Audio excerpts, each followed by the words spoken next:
মুহূৰ্তত এটা অত্যন্ত গুৰুত্বপূৰ্ণ খবৰ দিব বিচাৰিছো। অসম চৰকাৰখন দেউলিয়া হ'বলৈ গৈ আছে। কেৱল হিতাধিকাৰী আঁচনি দি থাকিলে সেয়া উন্নয়ন নুবুজায়। এই মন্তব্য কৰিছে এবাৰ সদৌ অসম ছাত্ৰ সন্থাৰ সভাপতি এবাৰ উৎপল শৰ্মাই। উৎপল শৰ্মাৰ মতে চৰকাৰখন দেউলিয়া হ'বলৈ গৈ আছে আৰু চৰকাৰখনে হিতাধিকাৰী আঁচনি দি থাকিলে সেয়া উন্নতি হেনো নুবুজায়। সবিশেষ এনি টক্সৰ দৰ্শকৰ বাবে এই মুহূৰ্তত লৈ আহিছো। গুৰুত্বপূৰ্ণ খবৰ আমি জনাইছো এই মুহূৰ্তত অসম চৰকাৰখন দেউলিয়া হ'বলৈ গৈ আছে। কেৱল হিতাধিকাৰী সৃষ্টি কৰি আঁচনিসমূহ আনিলে উন্নতি হ'ব নোৱাৰে। 1250 টকা পাবলৈ চৰকাৰলৈ বাট চাই থাকিলে ৰাজ্যখনৰ উন্নতি হোৱা বুলি ক'ব পাৰি নেকি? হিমন্ত চৰকাৰ বিৰুদ্ধে এবাৰ সৰব হৈ পৰিল আছুৰ নেতা উৎপল শৰ্মা। হিমন্ত চৰকাৰক ক্ষুদ্ধাৰ সমালোচনা কৰিলে ছাত্ৰ সন্থাৰ নেতাগৰাকীয়ে। অসম চৰকাৰখন দেউলিয়া হ'বলৈ গৈ আছে বুলি মন্তব্য উৎপল শৰ্মা। এই মুহূৰ্তত আমাৰ হাতত তেওঁৰ মন্তব্য আছে, আগবঢ়াইছে। চাওক, অসম চৰকাৰখন দেউলিয়া হ'বলৈ যে গৈ আছে সেই কথাটো সকলোৱে উপলব্ধি কৰিব পাৰিছে। কাৰণ কেৱল হিতাধিকাৰী সৃষ্টি কৰিবৰ কাৰণে চমক লগা কেতবোৰ আঁচনি দি থাকিলে ৰাজ্য এখনৰ অৰ্থনৈতিক উন্নয়ন কোনো কাৰণত হ'ব নোৱাৰে। সেই কথাটো আমি সকলোৱে উপলব্ধি কৰা উচিত। এই চৰকাৰখনে 23 লাখ 24 লাখ নিবনুৱাক সংস্থাপনৰ কথা কৈ চৰকাৰ গঠন কৰিছিলে আৰু চৰকাৰ গঠন হোৱাৰ পিছত গণি গণি 1 লাখ চাকৰি দিম বুলি যোৱা 3 বছৰ ধৰি কৈ আছে। আৰু একেখিনি সময়তে অসমৰ বিশ্ববিদ্যালয় কেইখনে প্ৰতি বছৰে 1 লাখকৈ নতুন গ্ৰেজুৱেট সৃষ্টি কৰি আছে। এতিয়া তেওঁলোকে সকলোতে হিতাধিকাৰীক আঁচনি ভগাই আছে, হিতাধিকাৰীক সামগ্ৰী দি আছে। কোনো কাম নকৰাকৈ পইচা, এই গোটেই কথাটোৱেই ক্ষতিকাৰক। এতিয়া তেওঁলোকে খুব ডাঙৰকৈ বেনাৰ পোষ্টাৰ মাৰে, হোৰ্ডিং মাৰে, বিজ্ঞাপন দিয়ে যে এইবাৰ ইমান লাখ পৰিয়ালক আমি অমুক আঁচনিৰ অধীনত সাঙুৰি ল'লোঁ। মানুহক পইচা দিয়াত আমি বেয়া পোৱা নাই, কিন্তু ৰাজ্য এখনৰ লাখ লাখ জনসাধাৰণ মাহে 1250 টকা পাবৰ কাৰণে এখন চৰকাৰৰ মুখলৈ যদি চাই থাকিব লগা হয়, তেতিয়াহ'লে সেইখন ৰাজ্যৰ কিবা অৰ্থনৈতিক উন্নয়ন হৈছে বুলি কোনোবাই ক'ব পাৰিব নেকি? 1250 টকা কিয়? 12,500 টকা দিয়ক, কিন্তু তাৰ বিনিময়ত এটা কাম দিয়ক আৰু কামৰ বিনিময়ত পইচা দিয়ক। এতিয়া বিনামূলীয়াকৈ স্কুটি পোৱা যুৱতীগৰাকীয়ে ঘৰত যেতিয়া স্কুটিৰ তেল ভৰাব বিচাৰিব, তেতিয়া মাকে অৰুণোদয়ৰ আঁচনিৰে সৈতে ঘৰ চলাই থকা বিধৱা মাতৃগৰাকীয়ে 100 টকা লিটাৰ পেট্ৰল ভৰাই দিব স্কুটিখনত, নে 150 টকা লিটাৰ মিঠাতেল কিনি আনি ভৰাই দিব, নিজৰ ঘৰৰ চৌকা জ্বলাব? সেই কথাটো উপলব্ধি কিন্তু সকলোকে লাগিব। বিনামূলীয়া কোনো আঁচনিয়ে ৰাজ্যৰ অৰ্থনৈতিক পৰিকাঠামো শক্তিশালী কৰিব নোৱাৰে। আমাৰ ছাত্ৰীসকলে স্কুটি পাইছে, ভাল কথা হৈছে। আমাৰ মহিলাসকলে অৰুণোদয়ৰ আঁচনি পাইছে, ভাল কথা হৈছে। কিন্তু অৰুণোদয়ৰ আঁচনি দিওঁতে আপোনালোকে এটা কাম হাতত দিয়াৰ ব্যৱস্থা কৰক, সংস্থাপনৰ ব্যৱস্থা কৰক। হিতাধিকাৰী সৃষ্টি কৰি আপোনালোকে কেৱল নিৰ্বাচনী বৈতৰণি পাৰ হ'ব পাৰিব, কিন্তু ৰাজ্যখন দিনে দিনে ঋণৰ বোজাত কুঙা হৈ আহিছে।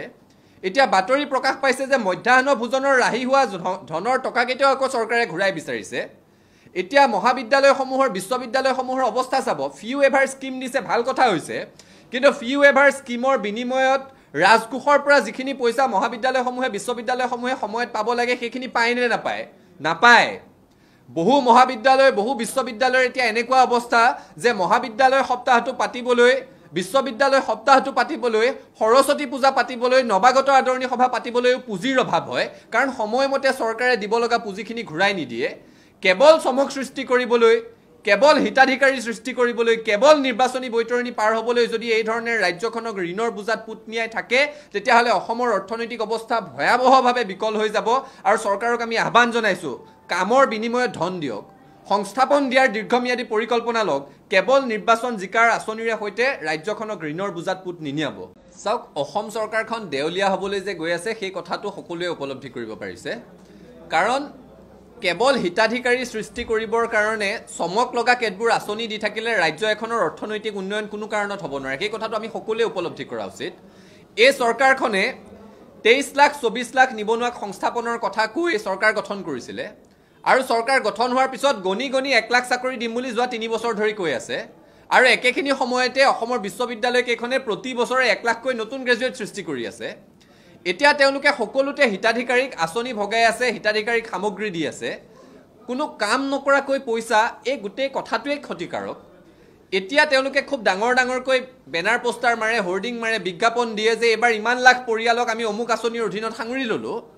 মানুহক পইচা দিয়াত আমি বেয়া পোৱা নাই, কিন্তু ৰাজ্য এখনৰ লাখ লাখ জনসাধাৰণ মাহে 1250 টকা পাবৰ কাৰণে এখন চৰকাৰৰ মুখলৈ যদি চাই থাকিব লগা হয় তেতিয়াহ'লে সেইখন ৰাজ্যৰ কিবা অৰ্থনৈতিক উন্নয়ন হৈছে বুলি কোনোবাই ক'ব পাৰিব নেকি 1250 টকা কিয় 12500 টকা দিয়ক কিন্তু তাৰ বিনিময়ত এটা কাম দিয়ক আৰু কামৰ বিনিময়ত পইচা দিয়ক এতিয়া বিনামূলীয়াকৈ স্কুটি পোৱা যুৱতীগৰাকীয়ে ঘৰত যেতিয়া স্কুটিৰ তেল ভৰাব বিচাৰিব তেতিয়া মাকে অৰুণোদয়ৰ আঁচনিৰে সৈতে ঘৰ চলাই থকা বিধৱা মাতৃগৰাকীয়ে 100 টকা লিটাৰ পেট্ৰল ভৰাই দিব স্কুটিখনত নে 150 টকা লিটাৰ মিঠাতেল কিনি আনি ভৰাই দিব নিজৰ ঘৰৰ চৌকা জ্বলাব সেই কথাটো উপলব্ধি কিন্তু সকলোকে লাগিব বিনামূলীয়া কোনো আঁচনিয়ে ৰাজ্যৰ অৰ্থনৈতিক পৰিকাঠামো শক্তিশালী কৰিব নোৱাৰে আমাৰ ছাত্ৰীসকলে স্কুটি পাইছে ভাল কথা হৈছে আমাৰ মহিলাসকলে অৰুণোদয়ৰ আঁচনি পাইছে ভাল কথা হৈছে কিন্তু অৰুণোদয়ৰ আঁচনি দিওঁতে আপোনালোকে এটা কাম হাতত দিয়াৰ ব্যৱস্থা কৰক সংস্থাপনৰ ব্যৱস্থা কৰক হিতাধিকাৰী সৃষ্টি কৰি আপোনালোকে কেৱল নিৰ্বাচনী বৈতৰণি পাৰ হ'ব পাৰিব কিন্তু ৰাজ্যখন দিনে দিনে ঋণৰ বুজাত কুঙা হৈ আহিছে এতিয়া বাতৰি প্ৰকাশ পাইছে যে মধ্যাহ্ন ভোজনৰ ৰাহি হোৱা ধনৰ টকাকেইটাও আকৌ চৰকাৰে ঘূৰাই বিচাৰিছে এতিয়া মহাবিদ্যালয়সমূহৰ বিশ্ববিদ্যালয়সমূহৰ অৱস্থা চাব ফি ৱেভাৰ স্কিম দিছে ভাল কথা হৈছে কিন্তু ফি ৱেভাৰ স্কিমৰ বিনিময়ত ৰাজকোষৰ পৰা যিখিনি পইচা মহাবিদ্যালয়সমূহে বিশ্ববিদ্যালয়সমূহে সময়ত পাব লাগে সেইখিনি পায় নে নাপায় বহু মহাবিদ্যালয় বহু বিশ্ববিদ্যালয়ৰ এতিয়া এনেকুৱা অৱস্থা যে মহাবিদ্যালয় সপ্তাহটো পাতিবলৈ বিশ্ববিদ্যালয় সপ্তাহটো পাতিবলৈ সৰস্বতী পূজা পাতিবলৈ নৱাগত আদৰণি সভা পাতিবলৈও পুঁজিৰ অভাৱ হয় কাৰণ সময়মতে চৰকাৰে দিব লগা পুঁজিখিনি ঘূৰাই নিদিয়ে কেৱল চমক সৃষ্টি কৰিবলৈ কেৱল হিতাধিকাৰী সৃষ্টি কৰিবলৈ কেৱল নিৰ্বাচনী বৈতৰণি পাৰ হ'বলৈ যদি এই ধৰণে ৰাজ্যখনক ঋণৰ বুজাত পুত নিয়াই থাকে তেতিয়াহ'লে অসমৰ অৰ্থনৈতিক অৱস্থা ভয়াৱহভাৱে বিকল হৈ যাব আৰু চৰকাৰক আমি আহ্বান জনাইছোঁ কামৰ বিনিময়ত ধন দিয়ক সংস্থাপন দিয়াৰ দীৰ্ঘম্যাদী পৰিকল্পনা লওক কেৱল নিৰ্বাচন জিকাৰ আঁচনিৰে সৈতে ৰাজ্যখনক ঋণৰ বুজাত পুত নিনিয়াব চাওক অসম চৰকাৰখন দেউলীয়া হ'বলৈ যে গৈ আছে সেই কথাটো সকলোৱে উপলব্ধি কৰিব পাৰিছে কাৰণ কেৱল হিতাধিকাৰী সৃষ্টি কৰিবৰ কাৰণে চমক লগা কেতবোৰ আঁচনি দি থাকিলে ৰাজ্য এখনৰ অৰ্থনৈতিক উন্নয়ন কোনো কাৰণত হ'ব নোৱাৰে সেই কথাটো আমি সকলোৱে উপলব্ধি কৰা উচিত এই চৰকাৰখনে 23 লাখ 24 লাখ নিবনুৱাক সংস্থাপনৰ কথা কৈ চৰকাৰ গঠন কৰিছিলে আৰু চৰকাৰ গঠন হোৱাৰ পিছত গণি 1 লাখ চাকৰি দিম বুলি যোৱা 3 বছৰ ধৰি কৈ আছে আৰু একেখিনি সময়তে অসমৰ বিশ্ববিদ্যালয় কেইখনে প্ৰতি বছৰে 1 লাখকৈ নতুন গ্ৰেজুৱেট সৃষ্টি কৰি আছে এতিয়া তেওঁলোকে সকলোতে হিতাধিকাৰীক আঁচনি ভগাই আছে হিতাধিকাৰীক সামগ্ৰী দি আছে কোনো কাম নকৰাকৈ পইচা এই গোটেই কথাটোৱে ক্ষতিকাৰক এতিয়া তেওঁলোকে খুব ডাঙৰকৈ বেনাৰ পোষ্টাৰ মাৰে হোৰ্ডিং মাৰে বিজ্ঞাপন দিয়ে যে এবাৰ ইমান লাখ পৰিয়ালক আমি অমুক আঁচনিৰ অধীনত সাঙুৰি ল'লোঁ মানুহক পইচা দিয়াত আমি বেয়া পোৱা নাই কিন্তু ৰাজ্য এখনৰ লাখ লাখ জনসাধাৰণ মাহে 1250 টকা পাবৰ কাৰণে এখন চৰকাৰৰ মুখলৈ যদি চাই থাকিব লগা হয়